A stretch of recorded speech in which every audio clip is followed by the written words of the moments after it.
Et oui, bonjour, vous écoutez un autre Roche Pépé Jason pour l'épisode 9 de Roche Pépé Dragon. Je suis accompagné cette semaine de Simon et Christophe. Salut les gars, ça va bien?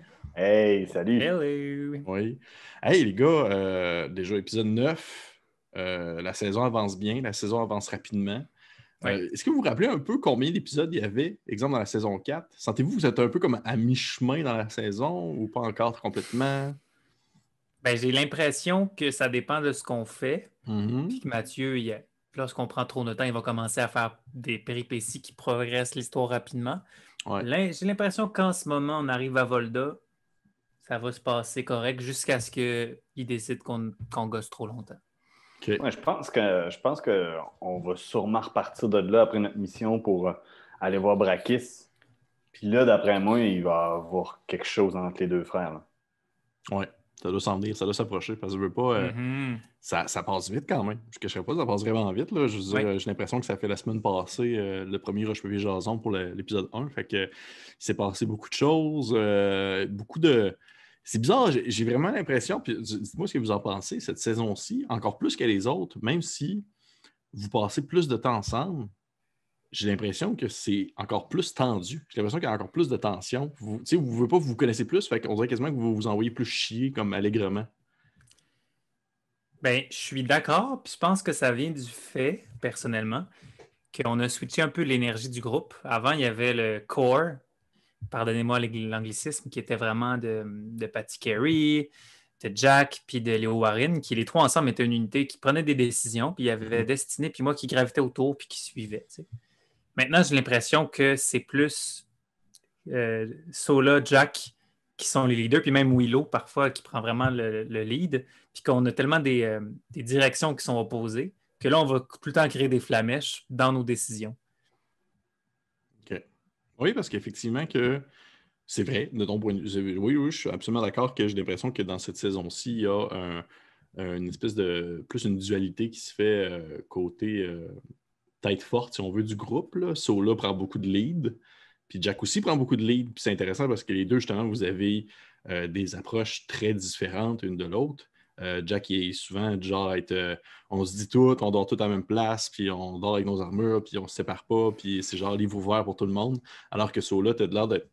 En tout cas, du moins, depuis le début, il y a comme tout le temps un peu l'aspect confiance de groupe qui est un peu méta vu ta première apparition dans Roche Papier Jason, mais Roche Papier Dragon, mais aussi ton personnage aussi en soi qui est un peu plus tourné vers le secret, qui va plus pas. Il va plus révéler au compte-goutte et tout ça. Et je voulais un peu avoir votre opinion concernant vos personnages. C'est quoi leur opinion sur l'un et l'autre actuellement, au moment même de la campagne? Là? À ce moment-ci, où est-ce qu'on en est à l'épisode 9? Où est-ce que justement les deux, vous vous soulevez un peu comme étant justement des têtes dirigeantes en quelque sorte du groupe, alors que les autres sont un peu plus en soutien? C'est quoi l'opinion que vous avez de l'un et de l'autre? Et là, on est à Roche-Papier et Jason, donc vous pouvez vraiment être très franc, puis ne pas le jouer après en jeu. Ben, je peux y aller en premier. Euh, je pense que les événements qui se sont passés dans la vie de Jack, ça, il s'est rendu compte peut-être qu'il était vraiment attaché à tout le monde, y Mhm. compris les nouveaux amis de la gang. Puis s'il prend des décisions puis il veut être leader, c'est dans le fond, ce qui le motive en premier, c'est qu'il n'arrive pas de mal à ses amis.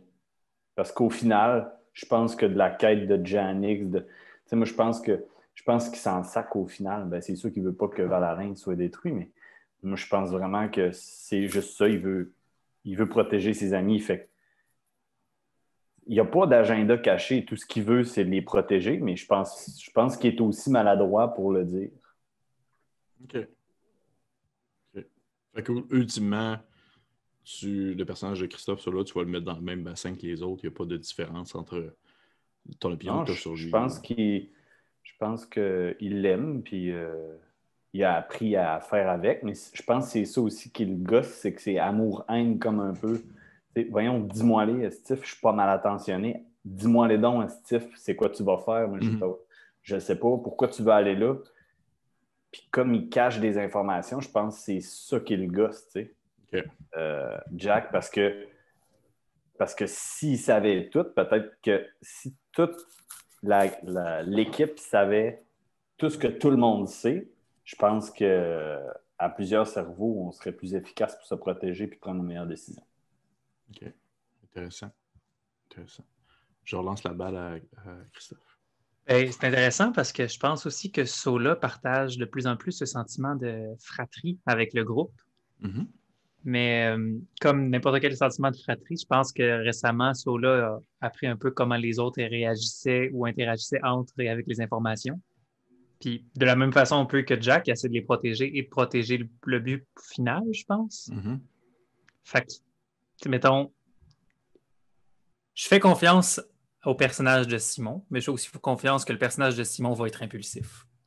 Fait que considérant ça, Sola va pas lui donner des informations qui peuvent être extrêmement dangereuses s'il laisse sa boîte ouvrir parce qu'il considère que maintenant c'est une bonne idée de les utiliser. Fait que je pense que c'est pas un problème de confiance, c'est peut-être juste qu'il y a un point de vue vraiment précis de Jack dans sa tête qui peut être changé dans le futur, mais en ce moment, surtout avec ce qui est arrivé avec Brakis récemment, je pense que Sola, il veut pas donner trop d'armes à Jack pour que Jack fasse mal au plan final. Oui, je comprends. Puis aussi, peut-être pour compléter, tu sais, veut pas, le personnage de Christophe aussi, il n'a pas le choix d'être.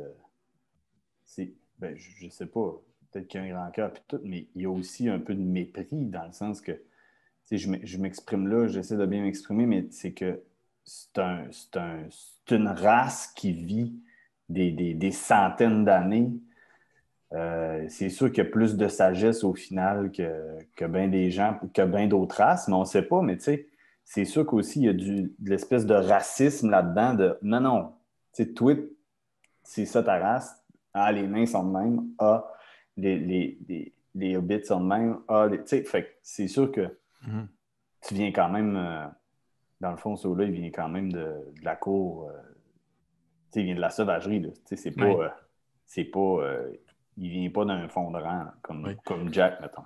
Oui. Mais même si Sola a justement certaines opinions précises, on va dire sur certaines cultures et tout, n'en vient même que vous avez eu un moment au courant de la discussion, puis ça a été, je trouve, un des moments qui m'a le plus justement flashé dans la tête, c'est lorsque, dans le fond, vous parliez un peu de votre du side que vous vouliez prendre, du côté que vous vouliez prendre, et que veut pas, vous prenez le côté par défaut de Brakis pour l'instant parce qu'il y a comme un aspect plus personnel à ça en lien avec justement la famille de Jack puis son village et tout ça.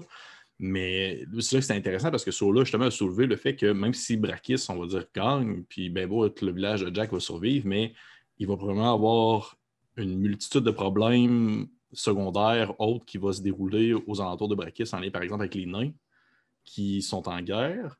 Puis là, veut pas, ça démontre que Sola, je sais pas si c'est simplement une manière à Sola de comme prendre le temps de vraiment, on va dire, analyser la situation, ou si parce qu'il il a vraiment une attitude, on va dire, pas protectrice, mais il va vraiment carry pour ces nains-là, ou c'est vraiment... Pas tant que je care pour les nains, mais disons plus qu'effectivement, j'ai une vision globale. Puis je pense que tu l'as dit au début, là, c'est pas. Je pense que ce que cela veut souligner, c'est qu'il ne faut pas prendre un bord des dragons. Je pense qu'il y a un troisième bord que le groupe oublie, c'est le bord de pas de dragon. Puis qui est, à mon avis, la façon la plus humaine de gérer cette crise-là, c'est trouver une façon de s'en servir un dragon, de l'autre ne devienne pas trop puissant, et vice-versa. Puis que ce soit des nains ou n'importe quoi, je pense juste qu'il y a conscience des conséquences que ça peut avoir que d'aider un dragon. Oui, oui. Puis de ton côté, Jack, quand il a dit ça, est-ce que ça t'a comme allumé une lumière, veux pas, ou tu t'as juste tassé ça d'un coup de balai en dessous du tapis? Ou...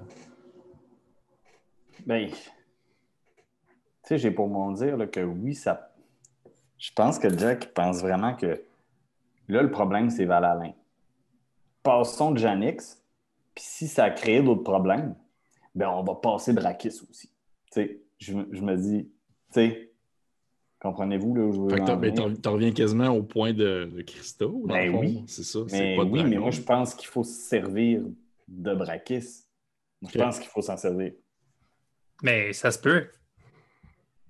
Ça se peut fortement. C'est possible. C'est possible. Écoutez, on va le voir Tous avec le ceux temps. qui vont s'en prendre à mes amis vont le payer. On va le voir avec le temps, c'est sûr. Suite à ça, vous êtes arrivé justement au village de Volda, qui ressemble à un petit village de Bavière, comme l'expliquait Mathieu. Et vous vous êtes un peu splittés en 2 groupes différents. Il y en a qui sont allés à une vieille tour fermée où est-ce que des enfants vont se cacher puis il y a des gens qui disparaissent, alors que d'autres sont allés au bar. D'après toi, Christophe, il y a quoi dans cette tour-là? OK. Il y a des choses que je ne peux pas vous compter. OK, c'est correct. De ce qui est mon impression qui est là-dedans. Avez-vous vu, cher public, même dans les coulisses, il ne veut pas tout dire. C'est quoi le fun? Sinon, c'est vrai. Okay. J'ai une impression de ce qu'il y a là-dedans. Puis, je pense surtout que c'est comme important. Dans le sens, quand je joue des games régulières de donjon ou de n'importe quel jeu de rôle, je vais être ce genre de joueur qui va prendre toutes les informations possibles avant de prendre une décision. C'est sûr que c'est plus difficile à Roche-Papier-Dragon, mais je suis comme, OK, on arrive dans une nouvelle ville qui, à mon avis, allait être un petit setting, tu sais, que ça allait être 2-3 maisons, une auberge, allons-y, puis prenons la quête et partons. Mais non, là, il y a plein de théâtres, il y a une grosse tour de mage, il y a 2... Tu sais, je suis comme, OK, c'est une ville assez grande qui doit avoir donc beaucoup de profondeur. Il y a une tour de mage à l'extérieur qui a déjà des légendes autour. Ça vaut la peine de creuser là-dedans. Tu sais, on cherche des armes, on cherche des outils pour vaincre des dragons. Ça peut être utile. OK. On va laisser le mystère planer. Parfait. Et pour finir, en conclusion, vous avez finalement rencontré, Jack pas encore, mais vous avez finalement rencontré le personnage de Sandrine, qui joue de l'aîné, un personnage à la peau bleue avec la boue dans le toupette. Ça a été quoi, on va dire, la première opinion de Sola par rapport à ce personnage-là? Du personnage à personnage, là, pas du fait que Sandrine revient et on était bien excités. Oui, non, c'est ce personnage à personnage. J'ai tellement crié là, quand je l'ai vu apparaître. OK, vous le saviez pas pendant tout. Hey, Mathieu a fait une job ahurissante de garder le secret. Et apparemment, dans la partie, il nous a texté, mais on est des bons élèves, on a tout fermé nos selles. Hey, allez donc à telle place, parce que là, la partie commence à s'étirer, puis Sandrine attend, mais on le savait pas. OK. Fait que, on est allé là, puis il pensait que dans notre tête, on allait y aller plus rapidement là, puis qu'on allait rencontrer Sandrine. Mais bon, personnage à personnage, j'ai... dans ma tête, je la traite un peu comme une NPC encore. Oui, c'est normal. C'est comme un forgeron, elle fait moi une épée bail, là. Ouais. Puis là, elle nous suit, puis elle est un peu weird, je suis comme OK. Mais dangereuse, parce que si on a vu, je sais pas si vous vous souvenez de son oncle qui est très mystérieux et puissant. Fait que pour ça, là, quelqu'un de cette même espèce qui semble tout aussi magiquement doué, c'est dangereux et puissant. Je sais pas. Ça dépend de quel bord aller, là. Juste pour savoir, par curiosité, parce que la question vient de me popper dans la tête. Je veux dire, le personnage de Sola vient de la sauvagerie, il vient d'un endroit qui est beaucoup plus porté vers la nature, beaucoup plus porté vers les espaces sauvages et on va dire cette espèce de communion-là avec cet élément-là en quelque sorte. Est-ce qu'il y a une opinion particulière du fait que justement le personnage de Sandrine, d'un point de vue mécanique, c'est un artificer, mais d'un point de vue, on va dire personnage, c'est quelqu'un qui va plus utiliser justement la mécanique pour créer de la magie?